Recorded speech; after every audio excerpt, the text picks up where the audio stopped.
was the summer of 2014, and for my son's bar mitzvah present, just like many Jewish parents, we wanted him to bond with the Holy Land. Oh, it worked perhaps too well. My husband had stayed back at the hotel, and our friends, my son and I, had just stopped in a pharmacy. Run to the bomb shelter, sweetie, please hurry.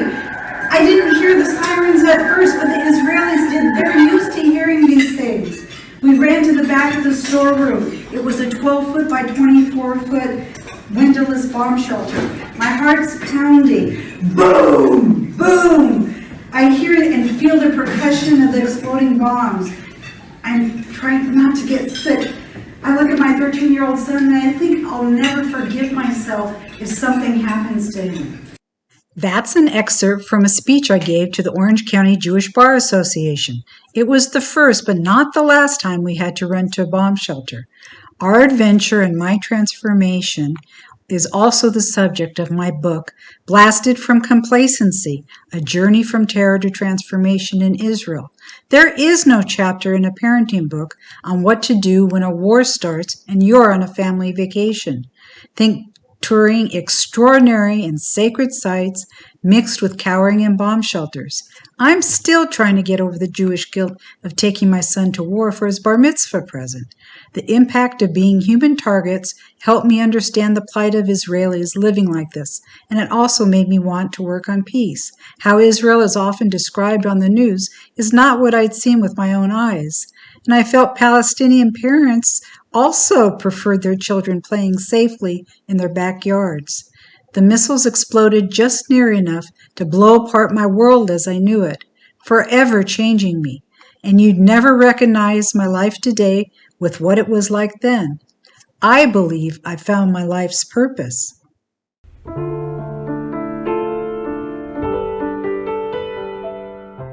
Hello, I'm Penny ST, and I'm the host of Peace with Penny. In today's episode of Peace with Penny, we have the pleasure of speaking with Yehuda Stolov of Interfaith Encounter Association, or IEA. The IEA provides hope and works to build bridges between Jews, Muslims, Christians, and others based on tradition and culture without any political agenda. The IEA was founded 21 years ago, has 119 groups, hosts 4,300 events and encounters, and has 4,000 people participate each year. From the Upper Galilee to Eilat, are you surprised to hear that Israelis and West Bank Palestinians meet on a regular basis? Within the groups, participants have meaningful exchanges which bring them closer to each other. Prejudice, hostility, and suspicion are transformed into direct relationships, mutual respect, and friendships. Dr. Yehuda Stolov is the executive director of the Interfaith Encounter Association. He has lectured on the role of religious dialogue and peace building throughout the world, including Jordan, India, Indonesia, Turkey, South Korea, North America, and Europe. He also has published many papers on related issues. In 2006, he was awarded the Immortal Chaplains Foundation Prize for Humanity, which honors those who risked all to protect others of a different faith or ethnic origin. And in 2015, he was awarded the IIE Victor J. Goldberg Prize for Peace in the Middle East.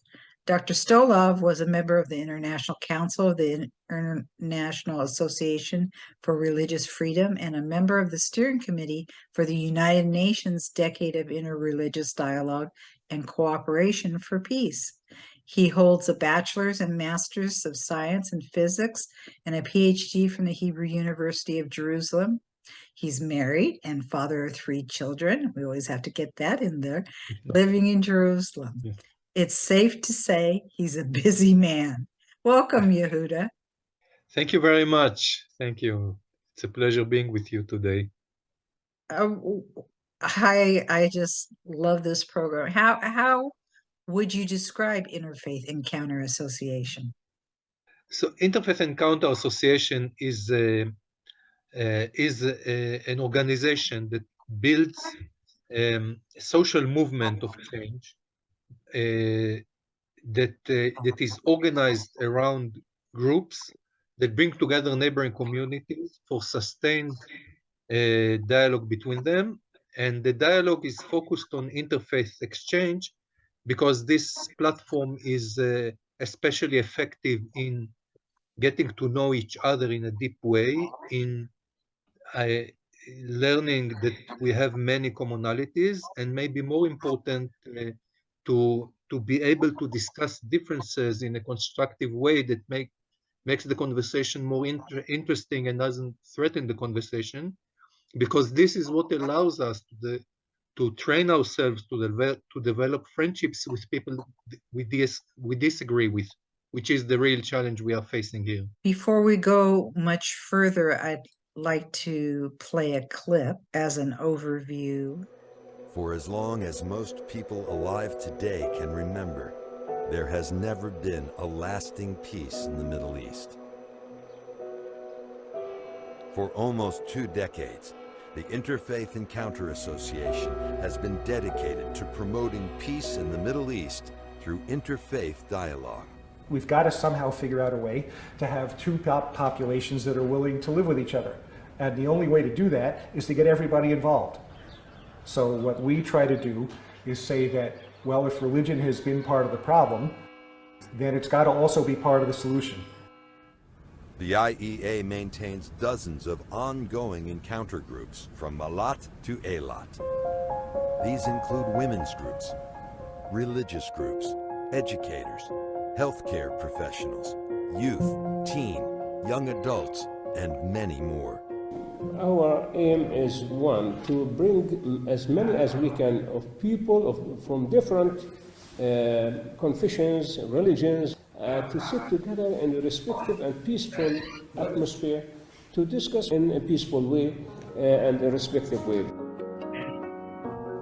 I do this for my kids, my children, not for myself. And once you get the chance to meet a group, even a small group of 5 or 10 people from the other community, and you have a real conversation with them, this experience changes your the way you relate to the other. Our vision is of a society in which the otherness of the other is not only accepted, but truly understood and respected.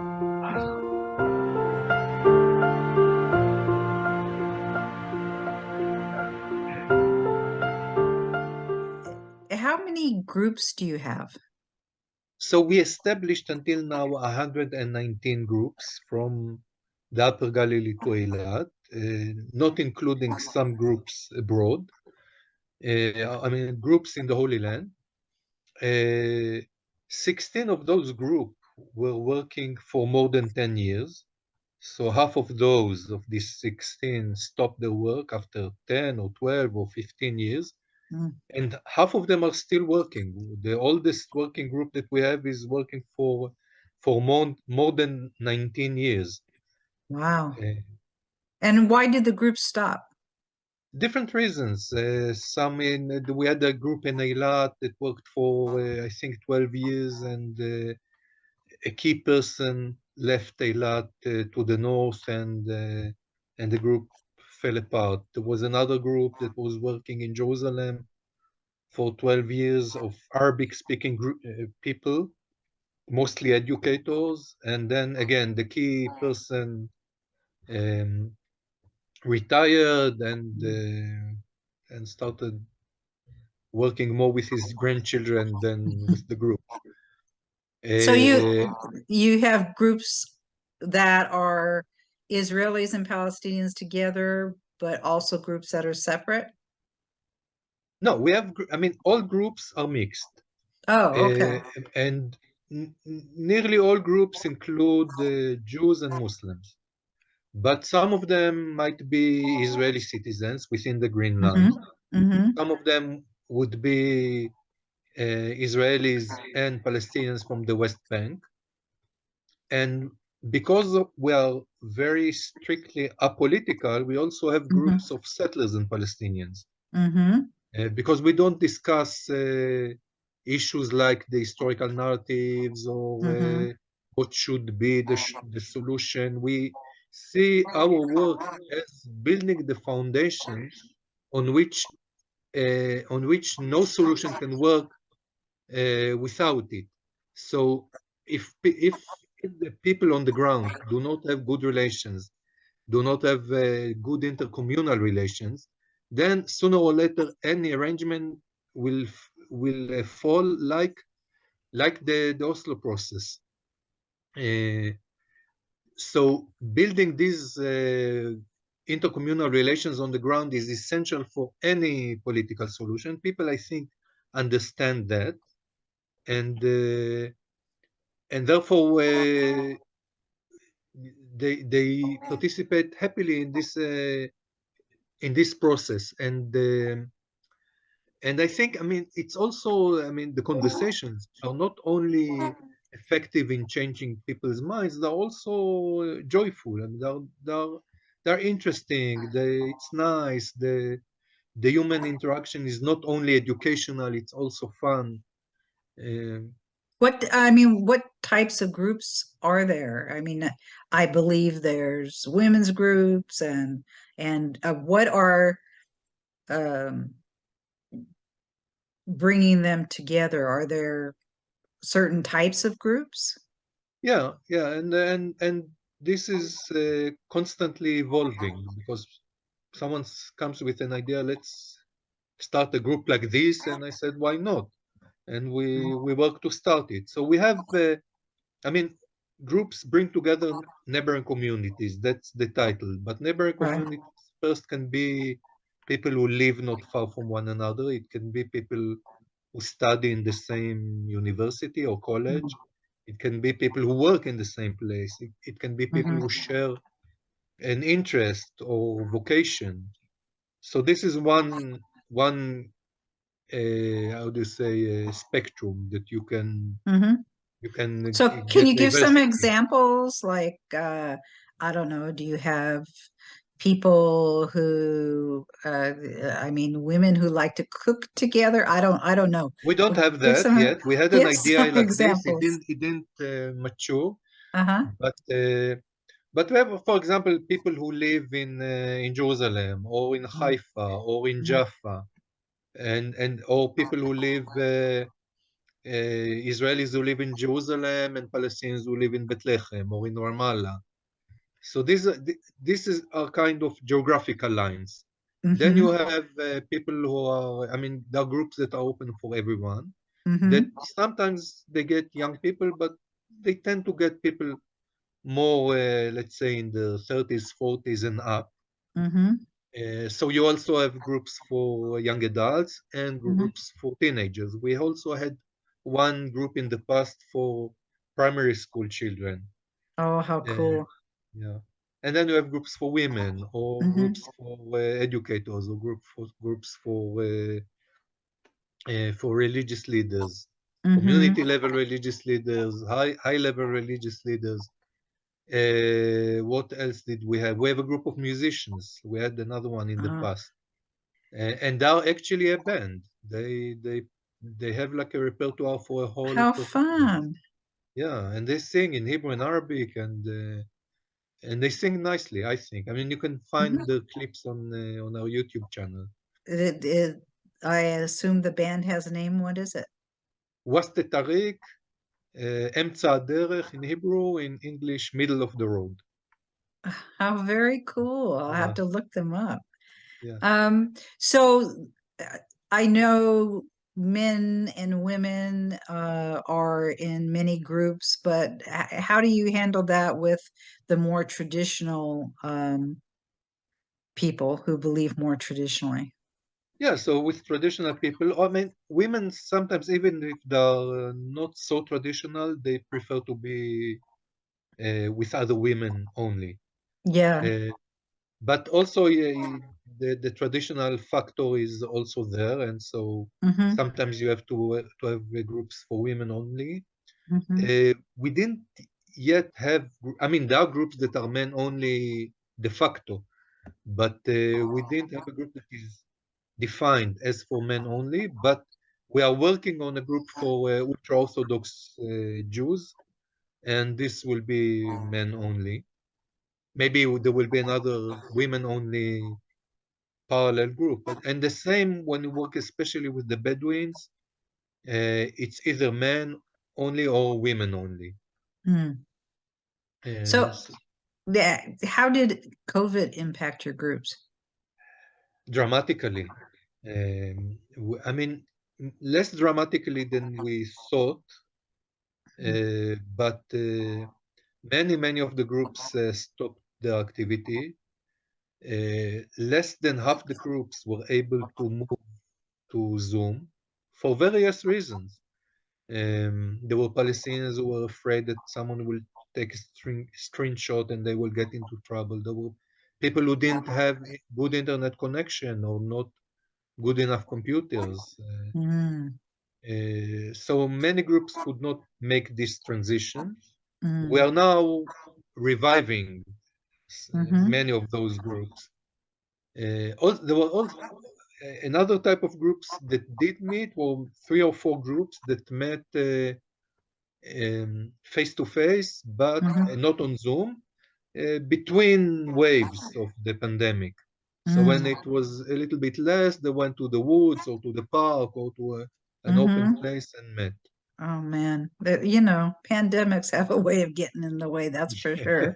So, Hopefully, we will not experience another one for another oh, 100 I'm years or so. really, it's really been an experience. However, I think in much communication throughout the world, it has had some opportunities because people did go online, and the use of Zoom, for instance, obviously Yes. has really connected people. Yeah, if you would ask me a few years back if it is possible to run a group on Zoom, I would say never. Hmm. And now we have 1 or 2 groups that remain on Zoom, even though they can meet physically. Yeah. And What? also, Zoom allows people from abroad to Right. join encounters. Right. That's So we that's had what I meant. this Yeah. this group that meets for 19 years. Uh-huh. Um, one of the founders of the group Yes. is a nun from originally from Malta who was here for many years, but then she retired and went back to Europe. And suddenly she could join back the encounters. So it was Hmm. very Yeah, this gives me an idea. Do any of the groups meet in English? yes. Because, I'd love to attend and kind of hear, what goes on, Yeah, you're I most mean, welcome. that we'll have to offline. You have to hook me up. That sounds Okay, really okay, cool. okay, Really I will. cool. I will. Also, maybe, I mean, maybe there will be a group coming up in your backyard. I mean, we have Oh, someone who used to be our coordinator, a yeah. Palestinian from Nablus.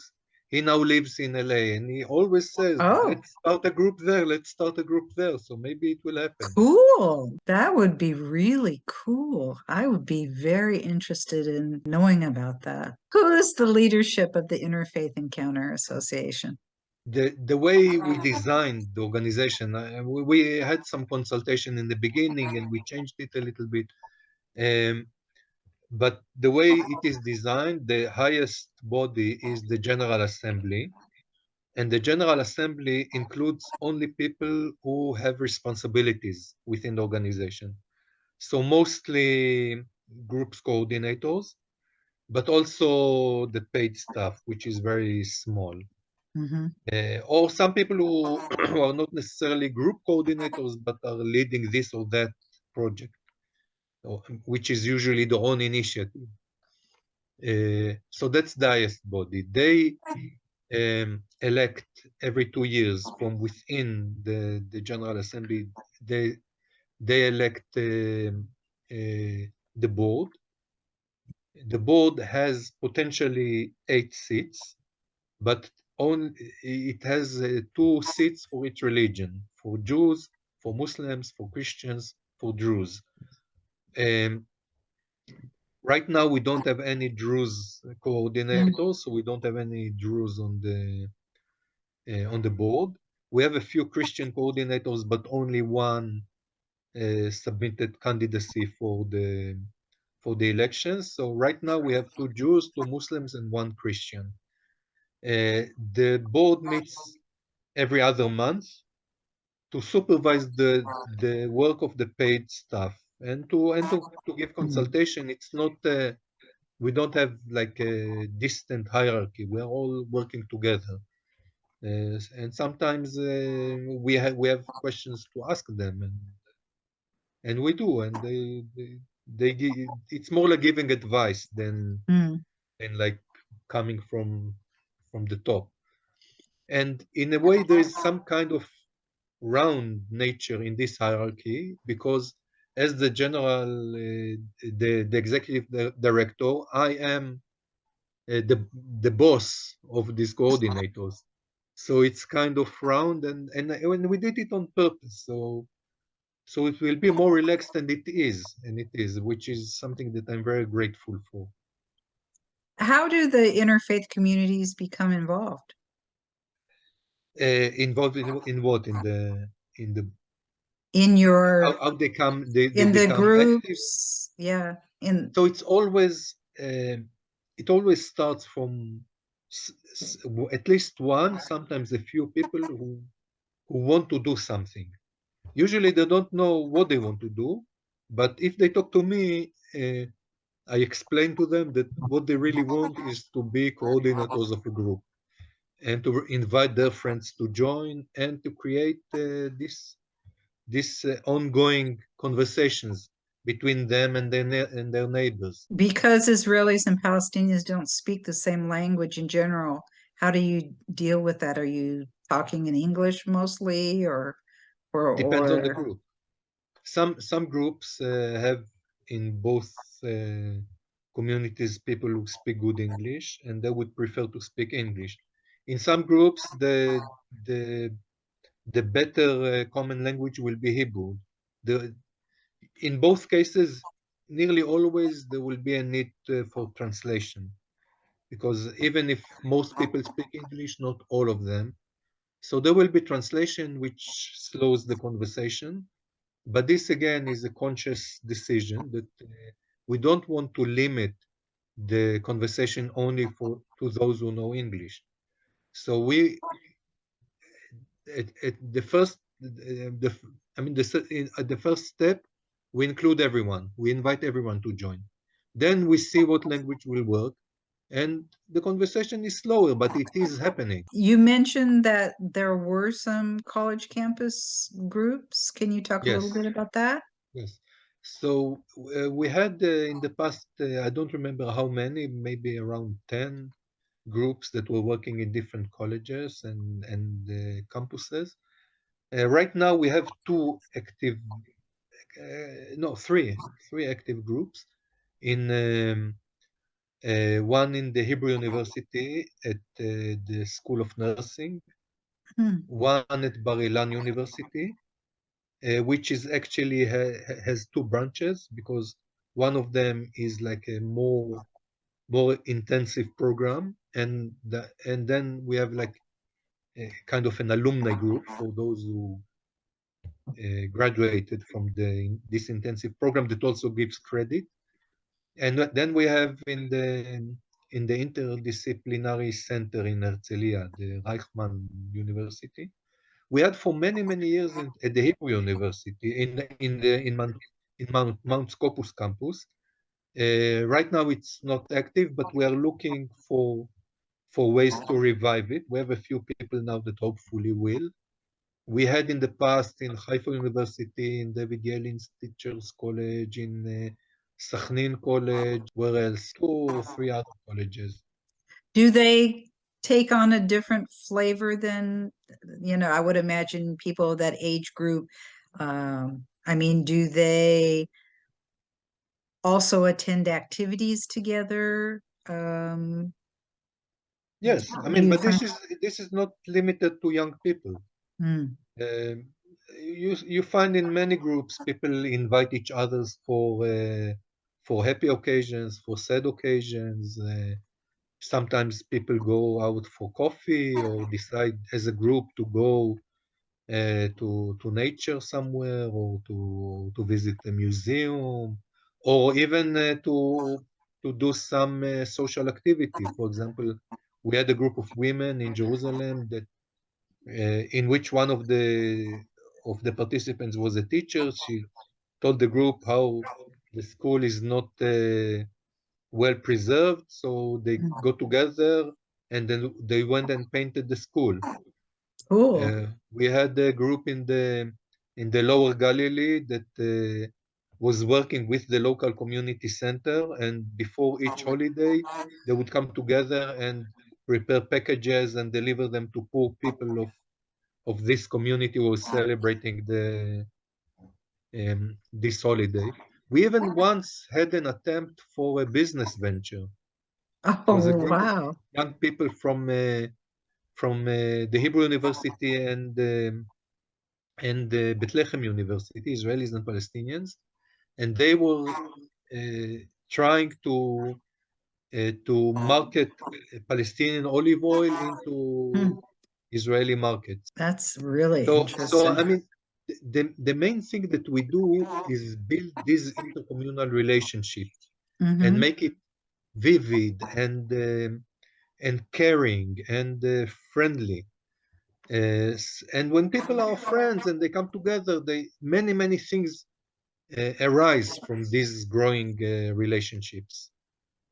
What's the atmosphere at first, and I mean, is there kind of a pattern that you've seen over the years of the development of the group, the relationships? Yeah, I mean, there's a big difference between the first or two, three first encounters, depending on the group, and later on, because Mhm. in the first encounter or a few encounters, this is where the basis for the relations is formed. This is when Mhm. people who come, I mean, most of the people who come to us have never met the other before, so they come Mhm.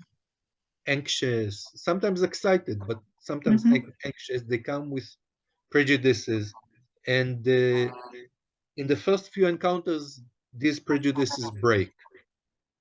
Uh, you can see that more dramatically if suddenly a wave of violence erupts. Mhm. So Mhm. if the group had only one encounter before, this wave of violence may destroy the group. But if it had like 3 or 4 encounters, even if they need to stop because I don't know, there are roadblocks or I don't know Mhm. what, they will come together later on. Yeah, it's interesting. When I was doing Hands of Peace, I did a 4-part series, and the kids, they're high school kids, and they had spent um, time 3 weeks usually in a summer camp together. Mhm. Israelis, Palestinians, both from the West Bank, and PCIs, or Palestinian citizens of Israel, and American kids, and they went home, and then those just this past summer, and things started happening, and the bond that they had created, they called each other and are you Mhm. okay, and so on. Yeah. It's quite beautiful when they just need to meet. Yes. They live right next to each other, but Yes. far too often, as you said, it's the first time they actually meet in a way where they socialize. Yes. Yes. And Absolutely. it's pretty sad. And it's, on one hand, it's very sad. And on the other hand, once you see this repeatedly, it makes you feel that the solution is much more simple than Yes. most people would imagine, Yes. Yes. because they have all these uh,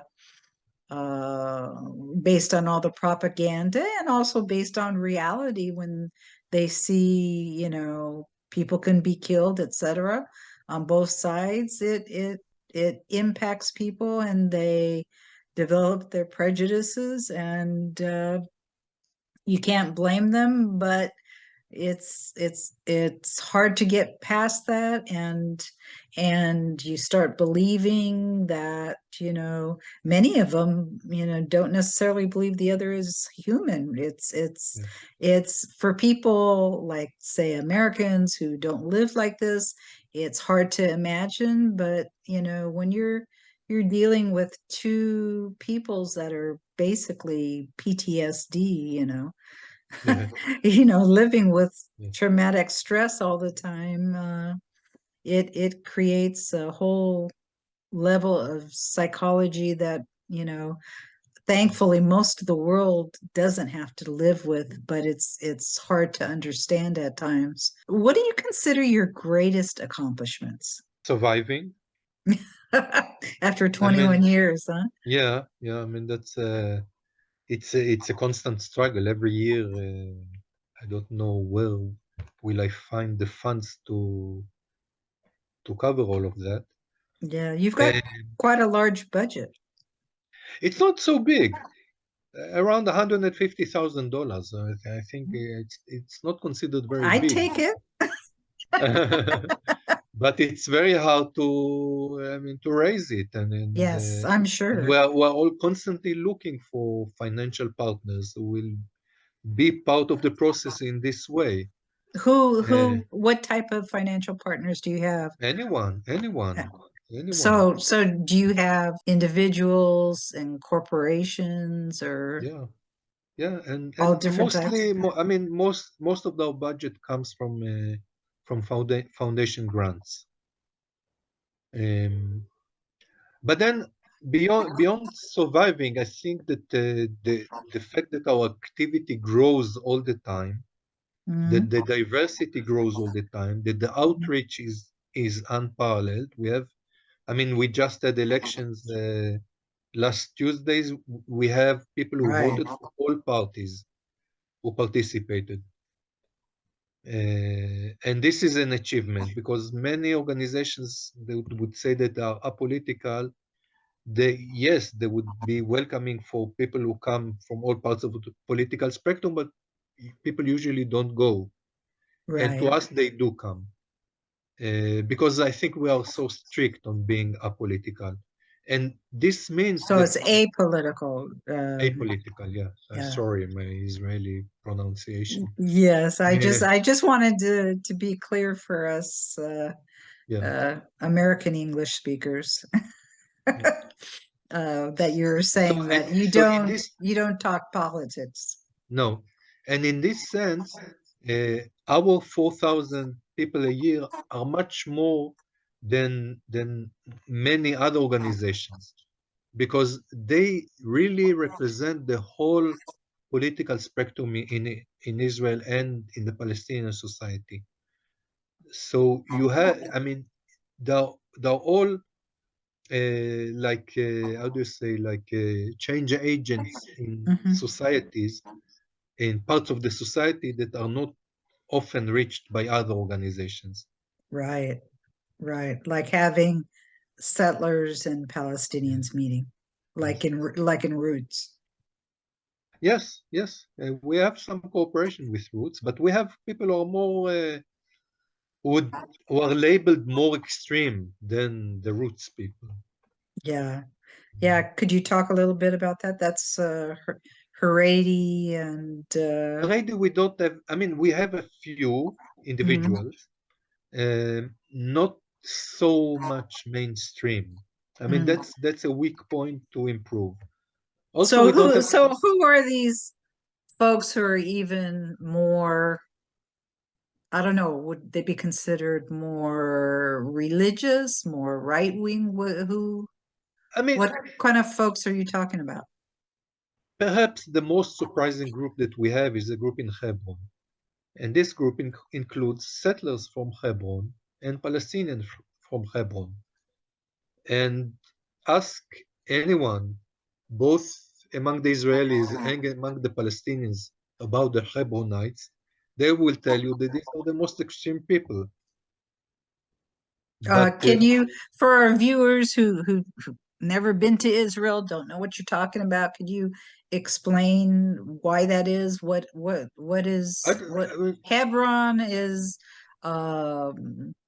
a city that is what? Comprised of what? so I mean, among the Palestinian cities in the West Bank, Hebron is the only one that has a Jewish neighborhood within it. So it's a Um, mixed city.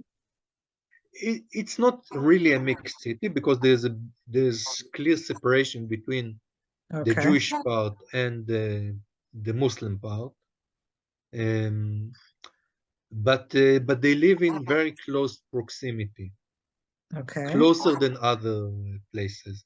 And for some reason, I don't know, I mean, I don't know why, but for some reason, there are people who are more dedicated, or I don't know how to say it because I mean, they're labeled as extreme, and like like very often, and like in other cases, when you get to know them, you see that there are people. You know, there was Right. I there's a nice quote that I like to quote. I mean, 2 years I think before he died, Rabbi Jonathan Sachs gave a TED talk that was one of the 10 most viewed TED talks at that Mm, year, and it was about encouraging people to meet people who are not like them. And he had like a very nice line there. He said, when you meet people who are not like you discover that there are people like you. right. And it captures, I think, the process that happens. And this process is not only when an Israeli meets Palestinian. It's Mm-hmm. also when someone who defines themselves as liberal and Mm-hmm. he meets someone from his own religion or his own people who is considered like a fundamentalist or a moderate and an extreme or whoever. When you meet Mm-hmm. people, you discover that there are people. And they may have their own opinions which you may disagree with, but there are people, you can work with them, you can relate to them, you can build relations with them, and then they are less extreme because they have met you. Right. Right. So, what are some cool stories that you've been told about from the various groups that have happened over the years from meeting one another? So, I mean, maybe something that is not even one story, it's a story that repeated itself 10 times or 11 times even. Uh, in the early years, during when the Intifada was still active, because we started organization in the summer of 2001 when the Mm-hmm. Intifada, the second Intifada, was 10 months active. But for until early 2005, for 3 years of our activity, it was very much active, and we had a grant from the European Union to hold Israeli-Palestinian retreats. And we had 12 of those. And 11 of those were during this time of the Intifada. And you could see we used to start on Thursday afternoon. You could see two very separate groups sitting on different tables when this first supper happened. And then you could physically see them mixing more and more and more. And on Friday evening, we used to have a social evening, and you could see them singing together, dancing together, telling jokes with each other. And then when the time came on Saturday to farewell, you could see them hugging each other and exchanging phone numbers or email addresses and so on, keeping in touch later on. And I say, yes, I mean, which is also a reflection of what you said before. Um, it is an illustration of how effective our model is. But I think it says more than that. It says, I mean, if you can achieve such transformation within less than 48 hours, at the height of the Intifada, it means that the animosity is not as high as it looks. And it's mostly, I would say, some kind of historical accident that we disconnected and developed all these prejudices about the other. And when we get the chance to get to know each other firsthand, to look each other in the eye, magic happens.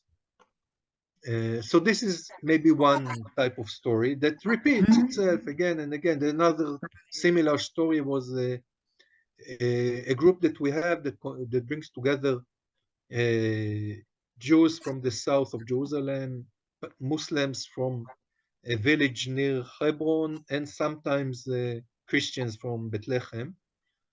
They meet, I think, for 13 years or something like that. And a few years ago, the coordinator of the group has in his synagogue someone who is very close to him, and he tried for a long time to convince him to try out one of the encounters. And they were used to meet at that time. They used to meet in a small hotel at the outskirts of Bejala, which is very near to Jerusalem. And finally convince him to join, and are driving up the hill on the direction. And before you reach the hotel, you pass 3 or 4 houses of Bejala. When they reach this point, he stops the car and he turns around to the other guy and says, "Give me one reason why I should turn around and go back home." The coordinator thinks for a minute and he gives him, I think, a brilliant answer. He says, "Because if you continue, you can then say that what you think about them is correct." The guy was obviously very prejudiced and fearful. And he continued. It was like maybe 1 minute drive that remained. He joined the encounter and he never stopped coming. And this again is something that happens. Wow, that's really cool. Can you talk about, I mean, you have all these events too, like the different holidays, etc. Can you talk about those type of events that you have? So we have 3 times a year, we have events to which we invite members of all the groups, plus other people who are interested. The longest happening event is the annual iftar that we are holding during Ramadan. There were many years that we had also a Jewish fast during this month, and so we broke both fasts together. But in the last few years, we don't have a joint fast, but still we hold it. And it's a nice event, no special program, just some blessing in the beginning, good food and good company, and people talk to each other, and so that's this type of event. Can you talk about the iftar, exactly what that is and what happens, etc.?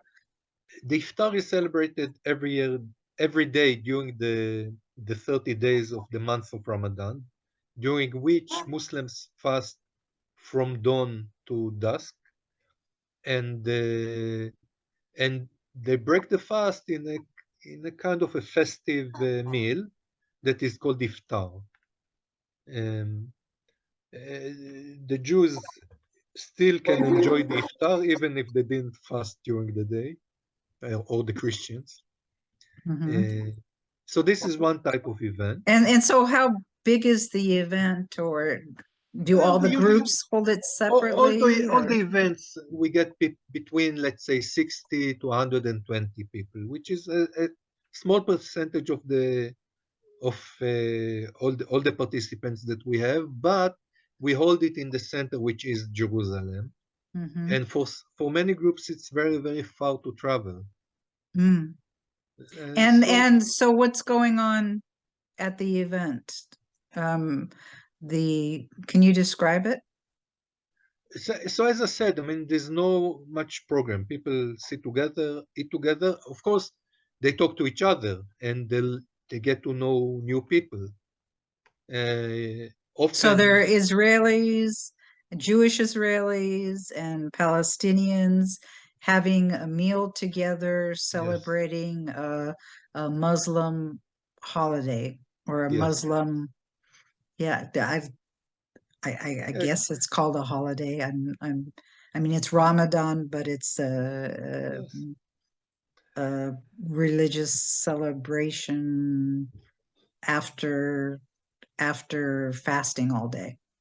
yes. But I mean, it's also social, Yeah. and those who are not Muslim join the social part of it. What's Uh, the Day of Interfaith in September, I believe that. yeah, that's the second annual event.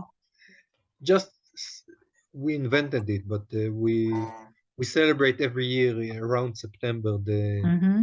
the Day of Interfaith Encounter, into which first we invite people from all the groups. With the then we have some program, we have some guiding questions. The idea is that people sit with people from other groups, not the people that they already know, and they learn. They get to know other people, but they also get to know how other groups work. It's also an Yeah. opportunity for people who are interested and never had the chance to join a group to see how various groups work, because the methodology is one methodology. When I describe it, I describe it in the same way. When it's written in the coordinators manual, everyone gets the same document, but Mm-hmm. every group is different. Every group Right. has its own way of realizing the methodology, which is great, because they have the ability to adapt it to their own interests and nature, and what they like to discuss, how they like to discuss. Mm-hmm. Is anything being planned for December between Christmas and Hanukkah and do you have special Yes, celebrations yes, during yes. that time? That's the third annual event is now, I would say, being shaped. We held it only twice. It was an initiative by some Christian participants and coordinators. They said the I mean the inspiration comes from the tradition of choral singing before Christmas, and they said, let's organize something like that. So we thought a little bit, and we said, of course, it cannot be only Christmas songs, but it can be, and it is an event of we call it interfaith singing evening, and usually the band, this music group, Mhm. is providing the music, and we sing different songs, naturally Hanukkah songs and Mhm. Christmas songs, Mhm. and songs from the Muslim tradition that relate to special days that are in the area. For a few years, it was Maulad Nabi, the Prophet Muhammad's birthday. So there are special songs related to that. And on top of that, we have other songs that some, I mean, in the first such event, we had a famous song in Hebrew, Erev Shel Shoshanim, sung in, of course, in Hebrew and Arabic, and also in English, and also in French, and also in Finnish. Hmm. So it was very nice. What is your program that's called Global Learning Through Digital Stories? This was a 1 year project that we did together with organizations from Hungary and from the UK. We developed, we learned ourselves, and we developed some learning tools for the use of stories in interfaith exchanges. And I mean, the materials are online, people can enjoy them, but there are no special activities Hmm. related anymore. So there was the process of 1 year of creating all these tools. you have some programs where Hungary or the UK or other Euro Mediterranean region countries get involved? What are those about? We had. I mean, this is Those heavily old depending on funding, programs? so it is limited. We had for maybe 10 years, or 11 years, we had first it was what we call the Middle East Abrahamic Forum. Organizations from various parts of the Middle East who combine in some way religion and social activity coming together. And we did that for 7 or 8 times, usually in Jordan, and it was really great. We learned a lot from each other. We had many ideas for follow-up programs, but again, it was we didn't find the funding. Then we did get the funding from the Anna Lindh Foundation for 2 additional gatherings that we called the Euro-Mediterranean Abrahamic Forum. We had one in Amman, Jordan, and one in Lublin, Poland. Again, very special, very moving. We had, I think for the first time ever, we had in 2011 a visit to the Majdanek camp of a mixed group of Israelis, Palestinians, Jordanians, Egyptians, Lebanese, Moroccans. And what is the Majdanek is a camp, concentration camp that was established by the Nazis near yes. Lublin. It's walking distance. I mean, the poor people who were brought there were marching from the train station 3 kilometers to get there. Oy, oy. Yeah. And we had a very moving ceremony. There's a huge pile of human ashes there. And we had there a very moving ceremony with a Polish Catholic priest, an American rabbi, and a Palestinian sheikh. My goodness. So this was a very, very special event, but unfortunately, we didn't find the funding to continue. Did you have it videoed? No. Recorded? Oh. No. We have photos, what a shame. but not video. What a yes. shame. Yes. Can you describe Operation Chametz? Operation Chametz is something that we are doing for many, many years.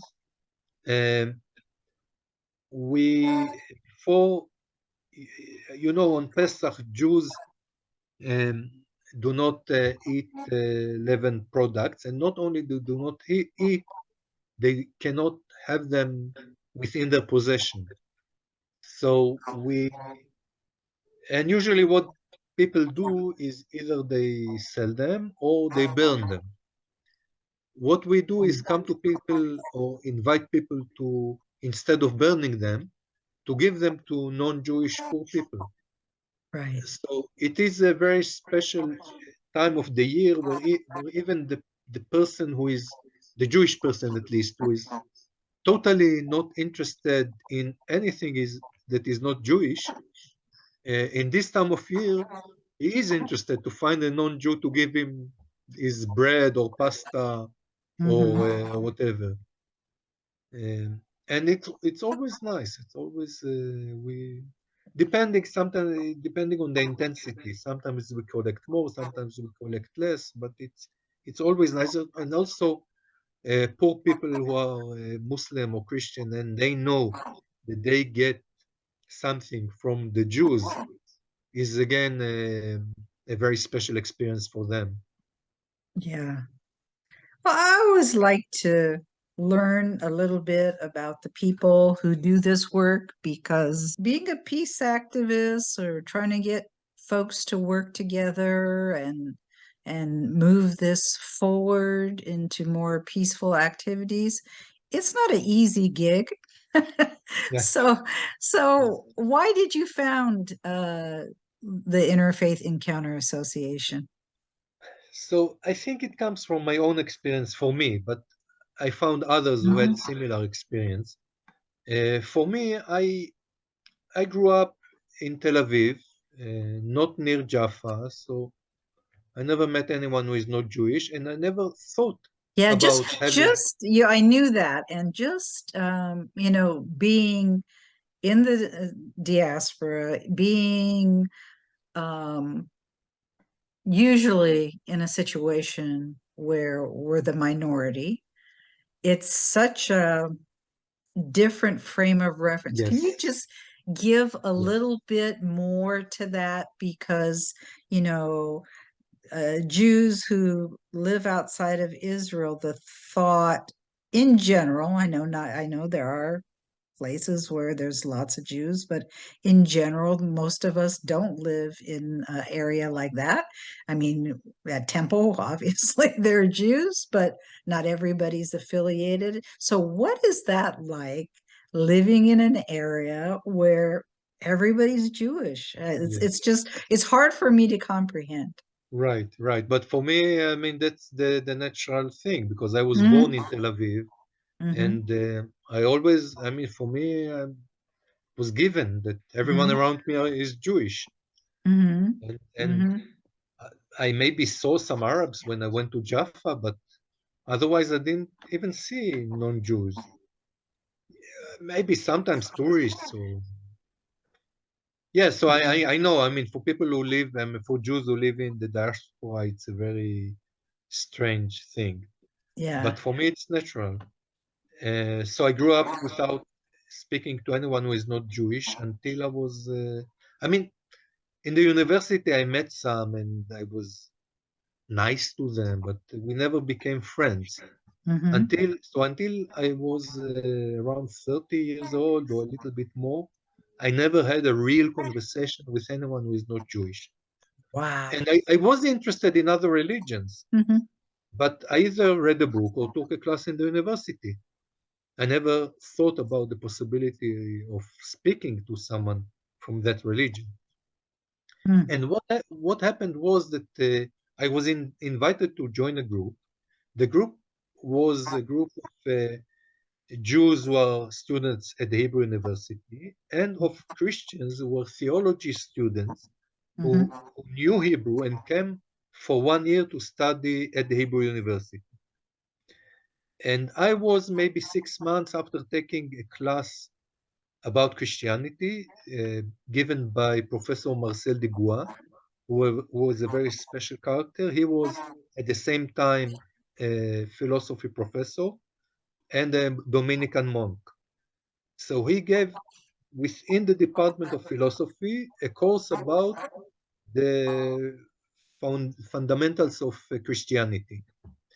So when I came to this group, I had many good questions to ask, and it Hmm. was very interesting intellectually to hear Hmm. how real people wrestle with, the mysteries, three equal one, the dual nature of Jesus, all of that. And so for maybe 3 years, I came, and I think I didn't miss even one meeting of this group. But it was for me some kind of intellectual fun. I Hmm. enjoyed the conversations; they were interesting for me, and that's it. Then after some time, I reflected and realized that my own prejudices changed. First, referring to Christians, and then to Christianity, and Hmm. this led me to understand the power of such conversations. When you go deep, when you touch the levels that have existential value for the participants, you meet the other in their depth, which Hmm. is also, it's always positive, always inspiring. Hmm. That's Hmm. one. And then, as I said before, you suddenly you discover that those people who were demonized before, you Hmm. have things in common with them. Hmm. And They're people. they are people, It's exactly, so exactly.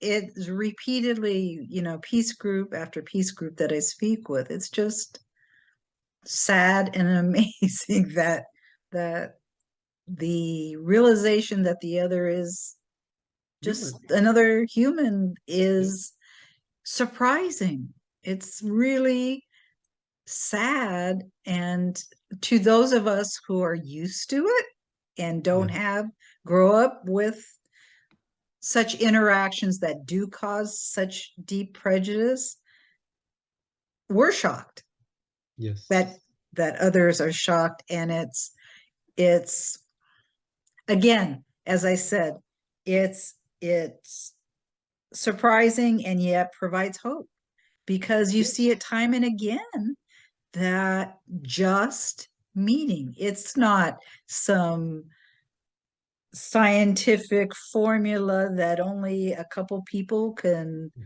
come to. It's just a social interaction of getting to know the other, and whoa, they're like me. Yes. Yeah, we have differences here or there, but we're essentially all one. Yes. It's like I said, it provides both surprise and hope that, we just need to get folks meeting each other, Yes. Yes. And the hope comes from the fact that you can see how quickly the change happens. You just give the people the opportunity to have a conversation with someone else. You put politics aside, because politics is not a bridging factor, at least not here. And then they discover each other. Yeah. They look each other in the eye. That's it. Obviously you live there and you see all this stuff happening. So did you, I know you were very insulated, but was the conflict conversation topic while you were growing up? Yes, yes, but I mean, not a real conversation, because it was quite clear what the story is. Uh-huh. And I think it is more challenging for. I mean, if you take wide audiences in both societies, and this is the most challenging, and it is still challenging, even for our people who are friends and care for each other. It's challenging for them to discuss historical narratives and political issues, and I don't think it's a must. Many of them can do it, and it's a bonus, but those who can't can avoid it. It's okay, because for me the most important element is the friendship. If I can say that I have a friend in the other community for whom I care, and I want his life or her life to be better, and if they lose their job, I will make efforts to try and help them find one, which happens. Um, and if they are mourning, I would come and comfort them. And if they are celebrating a wedding or something, I will, and they invite me, I will come happily. I think this is more important in the strong bond on everyday life is more important than whether we agree or disagree, or maybe even whether we can talk or not. Yeah. Well, again, everything depends on what you're trying to accomplish. And obviously, those are all terrific things. And but moving the needle toward more formal abilities of both people's getting together, other people, have additional goals as well. But No, we also have these additional goals, but we decided to work through the civil society, through the grassroots. right. And when you look from this angle, uh, the big picture of relations between the peoples will change when you have enough grassroots people who participate. Yeah, the You momentum. cannot expect the big picture to change when you have a few tens of thousands who have Right, who had the chance to meet the other in all organizations. right, You right, need to get to a scale of hundreds thousands. right, Aim for 1 million people who met each other. right, And right. then I think you will see the big picture change. Because I have friends that maybe I disagree with about the historical narratives, Hmm. but we can work an agreement in 5 minutes. Yeah, I mean, hell, the just within amongst ourselves, if you look at, all the Jewish opinions about Jews, you know, Yes, there's enough opinions to go around and enough strong disagreements, et cetera, et cetera. yes, And then when you try to get the two peoples together, of course, it's very complicated. yes. and But and I think but it's a first step for sure. it's the same trend that is needed. Oh, Uh, absolutely. I mean, Absolutely. the same internal movement that someone has when they learn to meet, let's say, a Jew who learn to meet a Muslim, the same movement happens when someone from the right meets Mhm. someone from the left. Yes. I think it's the same. It's not about looking for agreements. It's Hmm. about finding ways to disagree and remain friends. Right. And when you have disability, it's also easier to develop agreements. Right.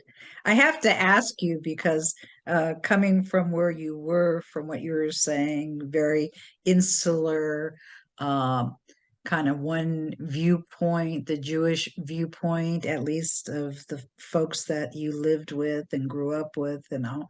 Uh, what was it like the first time hearing from Palestinians their narratives and what they thought? I would imagine now that's shocking. That's what was that like? Yeah, so yeah, as you say, it was shocking in the beginning, Hmm. and I was at first busy rejecting it. Hmm. Uh, but then I remember reaching to a point that I say, okay, I'm against it, but I have friends who will be happy if it happens. Right. Uh, so But it was what like, about like I would imagine with your empathy that listening about house demolitions or things or people on their side who have been yes, killed. Uh, when you lift the veil of the lack of knowledge and then someone lets you in and they're not talking about little things, they're talking about very dramatic, ugly things. I'm wondering what you thought. so again, it changed from hearing it as an accusation, Hmm. which leads to defense. No, Hmm. Sure. if it happened, then it's justified. Hmm. Um, and you move on to empathy. I mean, Hmm. usually I don't know what happened, but if someone lost the brother Hmm. or their leg or their house Hmm. or just had a neighbor who lost, Hmm. they're sad, and I can sympathize with this sadness. And Hmm.